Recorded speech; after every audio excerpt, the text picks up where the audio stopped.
నమస్తే, welcome to Suman TV. నేను మీ హరిత. నేను ఇప్పుడు ఈసీఐఎల్లోని Suvidha hospitals Suvidha for women లో ఉన్నాను. నాతో పాటు ఉన్నారు సీనియర్ గైనకాలజిస్ట్ డాక్టర్ హిమబిందు నామాల. యంగ్ ఏజ్ లోనే ఇన్ఫర్టిలిటీ ప్రాబ్లమ్స్ వస్తున్నాయి. అసలు ఇన్ఫర్టిలిటీకి కారణాలేంటి, ఇప్పుడు ఉన్న అడ్వాన్స్డ్ ట్రీట్మెంట్స్ ఏమున్నాయి, దీని గురించి మనం మాట్లాడుకుందాం. హలో డాక్టర్ గారు. హలో అండి. ఇన్ఫర్టిలిటీ ప్రాబ్లం రోజు రోజుకు పెరిగిపోతుంది. పిల్లలు లేకుంటే ఆ జంట పడే బాధ వర్ణాతీతం. యంగ్ ఏజ్ లోనే ఇన్ఫర్టిలిటీ రావడానికి కారణాలు ఏంటి? సో ముఖ్యంగా యంగ్ ఏజ్‌లో కారణాలు ఏంటి అంటే, రైట్ నౌ మనము మ్యారేజ్ ఏజ్ ఫీమేల్స్ అన్ని రంగాల్లో ముందుకెళ్ళడం వల్ల వాళ్ళు కొంచెం పోస్ట్‌పోన్ చేసుకుంటున్నారు. లైక్ అరౌండ్ అంతకుముందుకు 23, 21కి అలా మ్యారేజెస్ అయ్యేటివి. ఇప్పుడు కొంచెం డిలే అవుతున్నాయి. ఓకే. సో దానివల్ల ఏంటంటే వాళ్ళు ప్రెగ్నెన్సీ ప్లాన్ చేసుకోవడం ఇంకో 2, 3 ఇయర్స్ పోస్ట్‌పోన్ చేసుకుంటారు.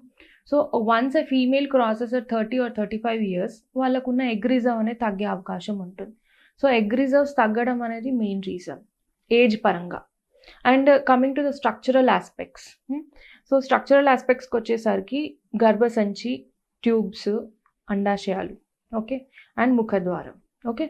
సో ఇప్పుడు మనకి ముఖ్యంగా ఇన్ఫర్టిలిటీ రీజన్స్ వీటిని నేను చెప్పిన పార్ట్స్ ప్రకారంగా డివైడ్ చేసుకోవచ్చు.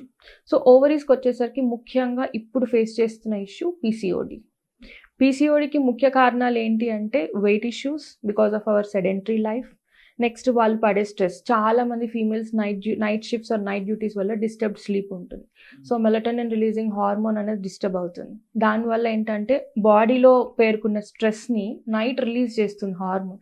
సో మనం నైట్ హార్మోన్ వర్క్ చేయడానికి టైం ఇవ్వనప్పుడు ఆ స్ట్రెస్ అనేది బాడీలో ఉండిపోయి దానివల్ల పీసీఓడి ట్రిగర్ అవుతుంది. Okay. And mental stress. So ఇప్పుడు మనము అన్ని రంగాల్లో ముందుకెళ్తున్నాము, అది that's a good sign. But దాంతోపాటు మనకి జరిగే డిసడ్వాంటేజ్ ఏంటి అంటే స్ట్రెస్ తీసుకోవడం వల్ల ఎక్కువగా ఒత్తిడి కూడా ఖచ్చితంగా. సో దానివల్ల మనకి పీసీఓడి ట్రిగర్ అయ్యే ఛాన్స్ ఉంటుంది. ఓకే. నెక్స్ట్ సెడెంటరీ లైఫ్ గురించి చెప్పాను, స్లీప్ డిస్టర్బెన్స్ గురించి చెప్పాను, అండ్ మన ఆహార నియమాలు. ఓకే.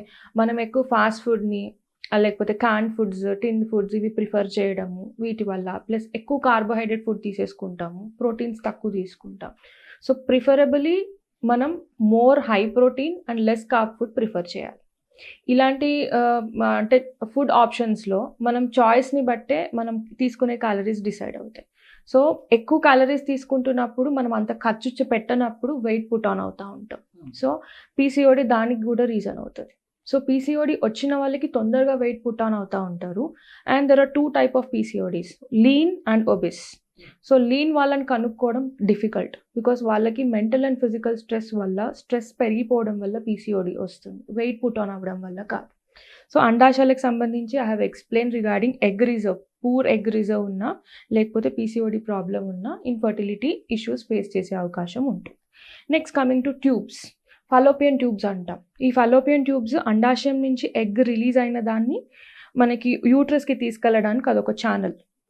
సో ఈ ఛానల్లో కొన్నిసార్లు కింద గర్భసంచి ద్వారం దగ్గర లోకల్ ఇన్ఫెక్షన్స్ పైకి అసెండ్ అయినప్పుడు ఈ ట్యూబ్స్లో వాపు కానీ నీరు కానీ చేరే అవకాశం ఉంటుంది. దీనివల్ల అక్కడక్కడ కొన్ని పొరల్లాగా బ్లాక్స్ లాగా క్రియేట్ అయ్యే అవకాశం ఉంటుంది. అట్లా క్రియేట్ అయినప్పుడు మీ ఫీమేల్లో ఓవ్యులేషన్ టైంలో ఎగ్ రిలీజ్ అయింది, ట్యూబ్లో మధ్య పార్ట్ వరకే వెళ్ళిపోద్ది. కానీ బ్లాక్ ఉండడం వల్ల అది అటు స్విమ్ అయ్యి వెళ్ళలేదు అండ్ వీర్యకణం కూడా ఎగ్ని కలవలేదు. So tubal blocks are the important cause. So అది ద్వారం స్టార్టింగ్లోనే ఉండొచ్చు, మధ్యలో ఉండొచ్చు, ఎండ్లో ఉండొచ్చు. సో సక్సెస్ రేట్ అనేది ట్యూబల్ రిలీజ్ రీకాన్యులేషన్లో కూడా ఆస్టెల్ రిలీజ్తో సక్సెస్ రేట్ ఎక్కువ, మిడిల్ పార్ట్లో కష్టం, అండ్ ఫిమ్రియల్ ఎండ్లో రిలీజ్ అనేది ఈజీ. సో దీంతో కూడా సక్సెస్ రేట్ పెరిగే అవకాశం ఉంటుంది. సో సువిధాలో మనం ట్యూబల్ రీకాన్యులేషన్ అనేది ఎక్కువ శాతం చేస్తాం. This is the modern advance treatment that is available here. Okay. Next ఈ ఫలోపియన్ ట్యూబ్స్లో బ్లాక్సే కాకుండా ఈ లోకల్ ఇన్ఫెక్షన్స్ని ఇమీడియట్గా మనం డయాగ్నోస్ చేసినట్టయితే త్వరగా మెడికల్ మేనేజ్మెంట్తో తగ్గించుకోవచ్చు. అది త్వరగా కనుక డయాగ్నోస్ చేయనట్టయితే అక్కడ ఇన్ఫెక్షన్ అనేది ఆర్గనైజ్ అయిపోయి ట్యూబల్ బ్లాక్స్ ఫామ్ అయ్యే ఛాన్స్ ఉంటుంది. Next coming to uterus. యూట్రస్లో మనకి చిన్న చిన్న ఎండోమెట్రియల్ పాలిప్స్ ఫామ్ అవ్వచ్చు. అంటే లోపల ద్వారంలో ఈ వైట్ కనిపిస్తున్న వాటిని ఎండోమెట్రియల్ పాలిప్స్ అంటాం. ఈ పాలిప్స్ ఏం చేస్తాయంటే ఇవి మొత్తం ఫిల్ అయిపోయి ద్వారంలో ఛానల్ అనేది అబ్స్ట్రక్ట్ చేస్తుంది. అబ్స్ట్రక్ట్ చేయడం వల్ల వీర్య కణాలు పైకి వెళ్ళి అండాశయం నుంచి ఎగ్ రిలీజ్ అయిన దాన్ని ఫ్యూజ్ చేయలేదు. ఓకే, సో ఈ ఎండోమెట్రియల్ పాలిప్స్ కూడా one of the reason. So ఈ endometrial polyp resection is more important. So ప్రతి ఎండోమెట్రియల్ పాలిప్ వచ్చిన పేషెంట్కి ఇన్ఫర్టిలిటీ రాదు. అట్లా అని మనము వీటిని నెగ్లెక్ట్ చేయకూడదు.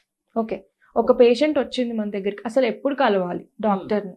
Female after trying for exclusively for 2 years without using any contraceptive, వాళ్ళు అయినా కానీ పిల్లలు కావట్లేదు అన్న కపుల్ మన దగ్గరికి వస్తారు. వచ్చినప్పుడు ఫస్ట్ ఇవన్నీ ఛానల్స్ కరెక్ట్ ఉన్నాయా లేదా మనం చెక్ చేసుకోవాలి. దీంట్లో ఫస్ట్ ఒక బేసిక్ అల్ట్రాసోనోగ్రఫీలో మనకి యూట్రస్ గురించి తెలుస్తుంది, అండాశయాల గురించి తెలుస్తుంది. సో యూట్రస్లో నేను చెప్పిన కారణాలలో ఈ స్ట్రక్చరల్ రీజన్స్లో ఎండోమెట్రియల్ పాలిప్సే కాకుండా వాళ్ళకి చిన్నప్పటి నుంచే కొన్నిసార్లు బైకార్నియేట్ యూట్రస్ ఉండొచ్చు, కొన్నిసార్లు సెప్టాస్ ఉండొచ్చు, చిన్న పార్టీషన్స్ ఉండొచ్చు. అట్లాంటి వాళ్ళల్లో కూడా ఇన్ఫర్టిలిటీ ఇష్యూస్ ఎక్కువ ఉంటాయి. జనరల్ గా మీ సర్వీస్ లో ఎలాంటి ప్రాబ్లమ్స్ తో వచ్చే వాళ్ళని ఎక్కువగా చూస్తున్నారు? ఇప్పుడు right now young couple are coming more with PCODs and tubal blocks. Okay, so మనము సర్వీసైటిస్ దీని గురించి కూడా మాట్లాడుకోవాలి. ఈ సర్వీసైటిస్ అనేది లోకల్ ఇన్ఫెక్షన్స్ మన ప్రాపర్ ఇమ్యూనిటీ మెయింటైన్ చేయనప్పుడు ఆర్ బికాస్ ఆఫ్ STDs వల్ల కూడా వస్తుంది. సో ఇది ఇక్కడ లోకల్ ఇన్ఫెక్షన్ మనం తొందరగా అడ్రస్ చేసి మెడిసిన్ వాడినప్పుడు అది అక్కడికి ఆగిపోతుంది, లేదంటే పైకి అసెండ్ అయ్యి పెల్విక్ ఇన్ఫ్లమేటరీ డిసీజ్ లాగా మారుతుంది. దానివల్ల గర్భసంచి లోపల అతుకులు ఫామ్ అవుతాయి, ట్యూబ్స్లో కూడా ఫామ్ అవుతూ ఉంటాయి. సో వీటన్నిటిని అడ్రస్ చేసేటప్పుడు మనం first patient history and complaints ప్రాపర్గా నోట్ చేసుకోవాలి. వాళ్ళ సెక్షువల్ హిస్టరీ ఎలా ఉంది అవన్నీ నోట్ చేసుకొని దాన్ని బట్టి మనం ట్రీట్మెంట్స్ డిసైడ్ చేస్తాం. అంటే పిల్లల్ని కనడానికి కరెక్ట్ ఏజ్ ఏదంటే ఏం చెప్తారు? So before 35 is a right age. And అలా అని pregnancy it should not be decided or it should happen by choice. మీరు కరెక్ట్ అనుకున్నప్పుడు, మీరు ఫైనాన్షియలీ స్టేబుల్ ఉన్నప్పుడు, మెంటలీ స్టేబుల్ ఉన్నప్పుడు మాత్రమే ప్రెగ్నెన్సీని ప్లాన్ చేసుకోవాలి. అలా అని డిలే చేయాలని కాదు. ఇంకోటి, ఈ మధ్య కాలంలో ఎగ్ ఫ్రీజ్ చేసుకునే ఫెసిలిటీ కూడా ఉన్నాయి కదా, అది మీ దగ్గర ఉందా సువిధలో? Yes, we are planning for that egg freezing technology also.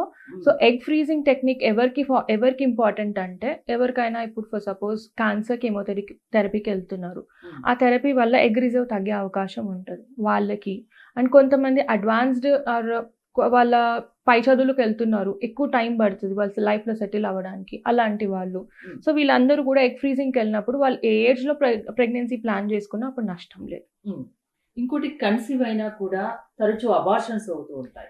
దానికి ఎలాంటి కారణాలు ఉంటాయి? దానికి కూడా ట్రీట్మెంట్స్ ఉన్నాయా? ఎస్.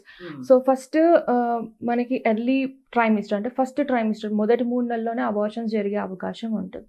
దాంట్లో ముఖ్యమైన రీజన్స్ ఏంటంటే ఎక్కువ వరకు లోకల్ ఇన్ఫెక్షన్స్ ఫస్ట్, రెండోది ఏంటంటే జెనెటిక్ కాజెస్, అండ్ మూడోది ఏంటంటే ఆ ఫ్యూజ్ అయిన ఎగ్ కానీ స్పర్మ్ కానీ వీక్ అయి ఉన్నప్పుడు. ఇలాంటి కండిషన్స్లో మనకి ఎర్లీ అబార్షన్స్ అయ్యే ఛాన్స్ ఉంటుంది. అండ్ స్ట్రక్చరల్గా ఆ ఇంప్లాంటేషన్ అనేది కరెక్ట్గా ఫామ్ అవ్వనప్పుడు, వీక్ ఇంప్లాంటేషన్ జరిగినప్పుడు, లేకపోతే లోకల్గా కొంచెం బ్లీడింగ్ కలెక్షన్ ఉన్నప్పుడు, సబ్కొరియానిక్ హెమరేజెస్ ఉన్నప్పుడు ఎర్లీ అబార్షన్స్ అయ్యే ఛాన్స్ ఉంటుంది. దీంట్లో అన్నీ కరెక్టబుల్ కాదు. ఫర్ సపోజ్ ఇద్దరు కపుల్ ఉన్నారు, వాళ్ళిద్దరూ కలవడం వల్ల ఆటోజోమల్ డామినెంట్ ఇష్యూస్ కానీ అట్లాంటి సెక్స్ లింక్డ్ డిజార్డర్స్ ఉన్న ఎంబ్రియో కనుక ఫామ్ అయితే అది నేచర్ అనేది హెల్దీ ఎంబ్రియోని మాత్రమే ప్రమోట్ చేస్తుంది. ఒక్కసారి నేచర్ ఐడెంటిఫై చేసింది అక్కడ డిఫెక్ట్ ఉంది అన్నప్పుడు న్యాచురల్గా it will let it out. Okay, so correctable reasons ఏంటి అంటే లోకల్ ఇన్ఫెక్షన్స్ని కరెక్ట్ చేసుకోవచ్చు, అండ్ సబ్కోరియానిక్ హెమరేజెస్ ఇలాంటి ఫామ్ అయినప్పుడు ఇంప్లాంటేషన్ జాగ్రత్తగా కరెక్ట్గా ఫామ్ కావడానికి నెక్స్ట్ టైం మనం ఫోలిక్ యాసిడ్ సప్లిమెంట్స్ అట్లాంటివి ఇచ్చి చూసుకోవచ్చు. And genetic counselling is more important. First of all abort అయినప్పుడు ఎందుకు అబార్ట్ అయింది, ఇదే కాకుండా మనకి ఫీమేల్స్లో ఆప్లాస్ అని కొన్ని ఆటోఇమ్యూన్ డిజార్డర్స్ ఉంటాయి, వీటి వల్ల కూడా అబార్షన్స్ జరిగే అవకాశం ఉంటుంది ఫస్ట్ 3 monthsలో, ఆర్ రికరెన్స్ ఆఫ్ అబార్షన్స్ ఉంటుంది. ఈ ఆప్లాస్ కానీ ఇట్లాంటి వాటిని కూడా మనం ట్రీట్ చేసుకోవచ్చు. ట్రీట్మెంట్స్ ఉన్నాయి, అడ్వాన్స్డ్ ట్రీట్మెంట్స్ ప్రతి దానికి లేదు, ఏ ప్రాబ్లం ఉన్నా ట్రీట్మెంట్స్ అయితే ఉంటాయి. అబార్షన్స్ జరుగుతున్నప్పుడు క్రోమోజోమ్ అబ్నార్మాలిటీస్ ఉన్నాయి, దానికి మనం ట్రీట్ చేయలేం, దానికి మనం వాన్ మాత్రమే చేయొచ్చు. ఫర్ సపోజ్ 100% ఛాన్సెస్లో కొంతమందికి 25% ఛాన్స్ ఆఫ్ నెక్స్ట్ అబార్షన్ ఉంటుంది. అది మనం వార్మ్ చేస్తాం వాళ్ళకి. సో అంటే మీకు ముందస్తు జాగ్రత్తలు మీకు తీసుకోవచ్చు. 4 పిల్లల్లో ఒకరు అబార్ట్ అయ్యే ఛాన్స్ ఉంటుంది ఎవ్రీ ప్రెగ్నెన్సీలో. సో అది మనం వార్న్ చేయొచ్చు. సో ప్రతిసారి మనకి ఆ కౌన్సిలింగ్ ఇచ్చినప్పుడు పేషెంట్ కి కూడా ప్రతిసారి ఆ డిప్రెషన్ అనేది ఉండదు. ఈసారి పోయింది అంటే మళ్ళీ రాదు అన్న మెంటల్ గా preparation is more important in case of genetic conditions. ప్రతి ఇన్ఫెర్టిలిటీ కపుల్ కి IVF అనేది ఖచ్చితంగా అవసరమా? ఇప్పుడు ఫర్ సపోజ్ మనకి చిన్న లోపల పొరలు ఉన్నాయి. ఈ పొరల వల్ల పేషెంట్ కన్సీవ్ అవ్వట్లేదు. ఇది ఫస్ట్ ఆఫ్ ఆల్ మనం ప్రాపర్గా వర్కప్ చేసి హిస్ట్రోస్కోపీతో రిలీజ్ చేసాం అనుకోండి, పేషెంట్ కన్సీవ్ అవుతుంది. ట్యూబల్ బ్లాక్స్ ఉన్నాయి, ట్యూబల్ బ్లాక్ రిలీజ్ చేస్తే పేషెంట్ కన్సీవ్ అవ్వచ్చు. అండ్ PCOD ఉంది, PCOD కరెక్షన్ చేస్తే కన్సీవ్ అవ్వచ్చు. Okay, for suppose some unknown reason ఉంది, దానివల్ల కన్సీవ్ అవ్వట్లేదు, will give simple ovulation induction treatments. అది కాకపోతే IUIస్కి వెళ్తాము. దాని తర్వాత last treatment is IVF. And ఇక్కడ ప్రతిసారి ఆ ఇన్ఫర్టిలిటీ అంటే ఫీమేల్ని కాన్సన్ట్రేట్ చేయడమే కాదు, male factors also contribute to 40%. So వచ్చినప్పుడు ఫస్ట్ స్క్రీనింగ్ మేల్కి కూడా జరగాలి. Semen analysis is the basic thing. Diabetes ఉందా, థైరాయిడ్ ప్రాబ్లమ్స్ ఉన్నాయా, ఇవి చూసుకోవాలి. సో మేల్ నుంచి అన్ని 100% కరెక్ట్ ఉన్నాయి అన్న తర్వాత then we can concentrate more on the female. Okay, ఇక్కడ సువిధాలో ఇన్ఫెర్టిలిటీకి సంబంధించి ఎలాంటి ట్రీట్మెంట్స్ ఉన్నాయి?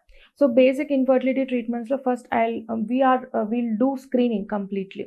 స్క్రీనింగ్లో లోకల్ ఇన్ఫెక్షన్స్ ఉన్నాయా, will screen that. Then PCOD problem ఉందా, PCOD ప్రాబ్లం ఉన్నప్పుడు మెడికల్ మేనేజ్మెంట్తో పాటు సర్జికల్ మేనేజ్మెంట్స్ కూడా ఉన్నాయి. లాప్రోస్కోపిక్ ఓవేరియన్ డ్రిల్లింగ్, ఇది ఎవరికి చేస్తామంటే high AMH levels, LH levels చాలా ఎక్కువ ఉన్నాయి, మెడికల్ మేనేజ్మెంట్ ఫెయిల్ అయింది, patient wants to conceive but right టైంకి ఓవ్యులేట్ అవ్వట్లేదు, or right size of egg రావట్లేదు అన్న వాళ్ళకి లాప్రోస్కోపిక్ ఓవేరియన్ డ్రిల్లింగ్ కూడా చేయొచ్చు. ఓకే, నెక్స్ట్ ట్యూబల్ కాన్యులేషన్ గురించి already we have discussed. And కొంతమందికి ఫైబ్రాయిడ్స్ వల్ల కూడా కంప్రెస్ చేస్తూ ఉంటుంది, ఆర్ ఎండోమెట్రియం ప్రాపర్గా షేప్లో ఇర్రెగ్యులర్ షేప్ రావడానికి, ఆర్ ఇంప్లాంట్ అయిన ఎంబ్రియోన్ డిస్లాట్ చేయడానికి ఫైబ్రాయిడ్ రీజన్ అవ్వచ్చు. సో ఫైబ్రాయిడ్స్ మయోమెక్టమీ ప్లాన్ చేసుకొని ఆర్ ట్యూబల్ రీకాన్యులేషన్ చేసుకొని laparoscopic ovarian drilling or medical management treatment options చాలా ఉన్నాయి. ఎస్, ఇవన్నిటితో మనము సక్సెస్ రేట్ ఎలా ఉంటుంది సువిధాలో? సువిధ అనే కాదు, general success rate let me explain you. So మనం ఓవ్యులేషన్ ఇండక్షన్స్ చేసినప్పుడు అవుట్ ఆఫ్ మనం న్యాచురల్గా వితౌట్ ప్రొటెక్షన్ కనుక పేషెంట్ ట్రై చేసినప్పుడు వాళ్ళ సక్సెస్ రేట్ అనేది 10 to 15%. ఇంకో 5% పెంచడానికి ఓవ్యులేషన్ ఇండక్షన్స్, దానిపై ఇంకో 5% పెంచడానికి అంటే 30% పెంచడానికి IUIs, and up to 40 to 45% chances with IVF. But IVF కూడా క్యూములేటివ్ ఎఫెక్ట్, 2 to 3 సైకిల్స్ చేసినప్పుడు 45% చెప్తాం. 1 సింగిల్ సైకిల్తో ఇంత సక్సెస్ రేట్ అనేది చెప్పలేము. బికాస్ మన చేతిలో ఉంది ఏంటి అంటే ఎంబ్రియో ఫామ్ చేసి దాన్ని అక్కడ వదిలేయడం, అది ఇంప్లాంట్ అవ్వాలి. ఇప్పుడు హ్యాచింగ్, గ్లూ అవి చాలా వస్తున్నాయి కానీ వాటికి ఇంకా ప్రాపర్గా ఇవి ఇంత % సక్సెస్ రేట్ ఇవ్వగలవు అని చెప్పి ఇంకా ఏం స్టడీస్ రాలేదు. సో ఇంప్లాంటేషన్ జరగాల్సింది యూట్రస్కి ఎంబ్రియోకి మధ్యలో ఉన్న కమ్యూనికేషన్తో. ఆ కమ్యూనికేషన్ అనేది నేచర్ డిసైడ్ చేస్తుంది, మనం కాదు. సో మనం ఎంత IVF చేసినా ఏది చేసినా అక్కడ డిసైడింగ్ ఫ్యాక్టర్ అనేది ఎంబ్రియో ఎంత స్ట్రాంగ్ ఉంది, యూట్రస్ ఎలా ఉంది, అది డిసైడ్ చేస్తుంది. కాబట్టి అందుకే మనం 100% సక్సెస్ రేట్ అని చెప్పలేము. సంతానలేమితో బాధపడే వాళ్ళకి ఏం చెప్తారు? So first thing is like మనం ఈ స్ట్రక్చరల్ డిఫెక్ట్స్ గురించి ఎంతైతే డిస్కస్ చేసుకుంటున్నామో మెంటల్ స్ట్రెస్ తగ్గించుకొని, అండ్ నేను చెప్పినట్టే ప్రెగ్నెన్సీ అనేది అదొక ఛాన్స్తో కాదు. ఓకే, మీరు ప్రిపేర్డ్గా ఉండాలి. And that to it shouldn't happen like with pressure or like a duty. So ఇప్పుడు ఏంటంటే చాలా వరకు couple are getting intimate deciding on their app చెప్తుంది కాబట్టి ఇంటిమేట్ అవ్వాలి. ఏదైతే న్యాచురల్ గా అవ్వాల్సిందో తీయడం న్యాచురల్ గా లేదు, మనం ఎక్కడికైనా వెళ్ళి పని చేయాలంటే అది న్యాచురల్ గా లేదు. Even intimate moments are also not natural. App is deciding. So మనం ఆ స్ట్రెస్ అనేది క్యారీ అవుతుంది.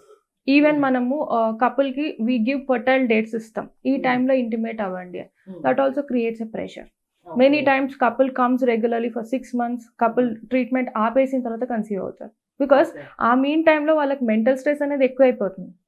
ఈ టైంలో నేను పని చేయాలి అన్నట్టు వాళ్ళు ఫీల్ అవుతున్నారు. సో అసలు ఇన్ఫెర్టిలిటీ ప్రాబ్లం ఉంటే బాధపడిన అవసరం లేదు. ట్రీట్మెంట్ ఆప్షన్స్ అయితే చాలా ఉన్నాయి. Multiple options are there. Doctor ని కలవండి, మీ Yes. దగ్గరలో డాక్టర్ ని కలవండి. సువిధాలో అయితే advance treatments ఉన్నాయంటున్నారు.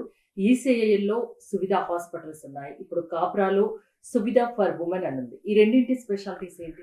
So Suvidha for విమెన్లో ఏంటంటే సపరేట్ అంటే exclusive antenatal checkups and antenatal exercises గురించి counselling, separate nutritional plans tailored made. Like కొంతమందికి డయాబెటీస్ ఉంటుంది, వాళ్ళు ఎలాంటి ఫుడ్స్ తీసుకోవాలి, థైరాయిడ్ ఉన్న వాళ్ళు ఎలాంటి ఫుడ్స్ ప్రిఫర్ చేయాలి, హైపర్ టెన్షన్ ఉన్న వాళ్ళు ఎలాంటి కేర్ తీసుకోవాలి. సో ఇవన్నిటిని బేస్ చేసుకొని మనం డిఫరెంట్ న్యూట్రిషనల్ ప్లాన్స్ ఇస్తాం పేషెంట్కి. And patient counselling will be easy and they feel more private and they express many things where Okay. It is like a separate launch, women కోసం launch చేసాం. So ఇక్కడ infertility ఇష్యూసే కానీ, లేకపోతే laser ట్రీట్మెంట్సే కానీ, యాంటీనేటల్ బర్తింగ్ ఎక్సర్సైజెసే కానీ, regular antenatal checkups and gynaec issues also. Many patients come with irregular cycles, ఆ కంప్లైంట్స్, అవన్నిటి గురించి ఇక్కడ హ్యాండిల్ చేస్తాం. And coming to Suvidha hospitals, it's a super speciality hospital with many departments, exclusively focusing on the neurology, trauma, critical care. Along with urology, we also concentrate on mother and child department. Mother and child lo mostly we are promoting painless labors, normal deliveries, cesarean sections if required, and postnatal lactational support ఏంటి. So delivery అయిపోగానే అంతా finish అయిపోదు, అక్కడే start అవుతుంది. ఎలాంటి diet తీసుకోవాలి, ఆ తర్వాత ఎలాంటి కేర్ తీసుకోవాలి, Care ఎప్పుడు తీసుకోవాలి, ఎప్పుడు హెల్త్ డిపెండ్ అయ్యి ఉంటుంది. ఎప్పుడు ఎక్సర్సైజెస్ చేయాలి, ఎప్పుడు ఎక్సర్సైజెస్ రెజ్యూమ్ అవ్వాలి ఒక ఫీమేల్, ఆర్ ఆఫీస్కి ఎప్పుడు వెళ్ళాలి, ఇలాంటి చాలా థింగ్స్ వాళ్ళ బ్రెయిన్లో వెళ్తూ ఉంటాయి. So next 3 months also important. Next 3 months కూడా regular checkups is more important. అది. ఆరోగ్యమే ప్రధానం కాబట్టి అన్ని రకాల జాగ్రత్తలు తీసుకోవాలి అంటారు. సువిధా హాస్పిటల్స్ లో కానీ, సువిధా ఫర్ ఉమెన్ లో కానీ అనేక అడ్వాన్స్డ్ ట్రీట్మెంట్స్ ఉన్నాయి. ఇన్ఫెర్టిలిటీ కూడా మల్టిపుల్ ట్రీట్మెంట్ ఆప్షన్స్ ఉన్నాయి అంటున్నారు. థ్యాంక్ యూ డాక్టర్ హిమబిందు గారు. మీరు కనుక ఇన్ఫెర్టిలిటీ ప్రాబ్లమ్స్ తో బాధపడుతున్నట్లయితే సువిధాలో అడ్వాన్స్డ్ ట్రీట్మెంట్స్ ఉన్నాయని డాక్టర్ హిమబిందు చెప్తున్నారు. ఇక్కడ మీరు ట్రీట్మెంట్ చేయించుకోదలుచుకుంటే స్క్రీన్ పై స్క్రోల్ అవుతున్న నెంబర్స్ కాల్ చేసి కాంటాక్ట్ అవ్వచ్చు. చూస్తూనే ఉండండి సుమన్ టీవీ.